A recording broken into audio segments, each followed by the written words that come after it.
ابني الغالي، بنتي الغالية، أنا صانع لأجلكم كل الخير. اصبروا، فأنا أرتب الأمور لصالحكم. أنا هجدد طاقتكم واجبر خاطركم وارفع راسكم.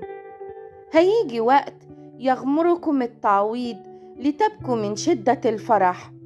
لا تخافوا، لأني أصنع لأجلكم ما لا يخطر على بال. لا تستعجلوا ولا تخافوا، لأن كل ما يعمل فهو للخير. اطمئنوا، لأني معكم للمنتهى. ستشرق شمس الأمل. سأعوضكم عن كل ما أكله الجراد. كل الأمور هتعدي، وافتكروا وعدي.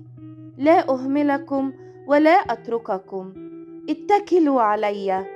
ستأتي الساعة التي تفرحوا فيها فرح حقيقي. سيبوا الماضي بما فيه وانظروا ما هو قادم.